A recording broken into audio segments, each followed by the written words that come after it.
So hi guys, ito yung ating makina ngayon, Ricoh IMC 3500. So meron tayong konting problema dito sa screen. Ayan, kung mapapansin natin, pag pinipress natin yung home, hindi kaagad siya nagdadirect. Dapat dito is madadirect tayo dito sa mga icons, kaso wala. So ito yung ating nagiging dito sa screen na to. So kailangan natin dumaan dito sa system home para ma-direct tayo dito sa mga icons. So pagka ganito yung problema guys, punta lang tayo dito sa settings. Tapos tingnan natin yung screen features. Baba lang tayo sa screen device settings. Tapos baba pa tayo. So makikita natin yung initial screen feature settings. Press natin yan.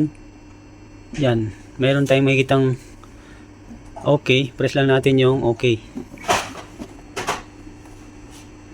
So hintayin lang natin saglit at titingnan natin kung ano yung magiging resulta.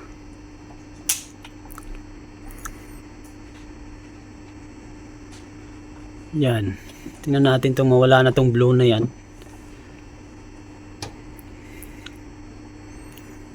So yan, hintay lang natin saglit kasi nag-initialize pa yan. So yung ating konting problema sa screen, yun. So ayun na guys, nag-initialize na siya.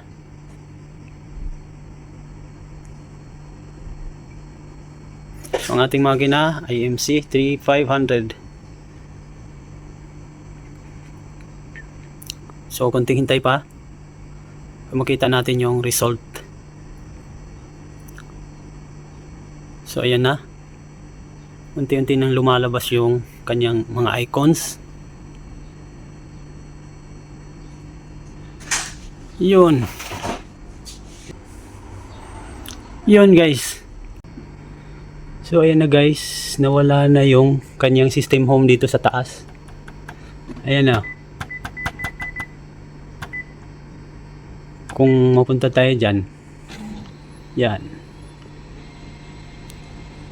tapos press natin to, yun, bumabalik na siya sa sa basic.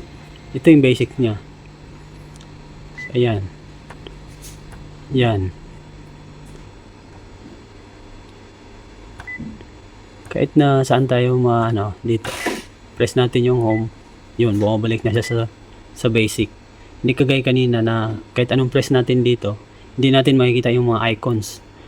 So ngayon okay na siya, wala na rin yung system home dyan.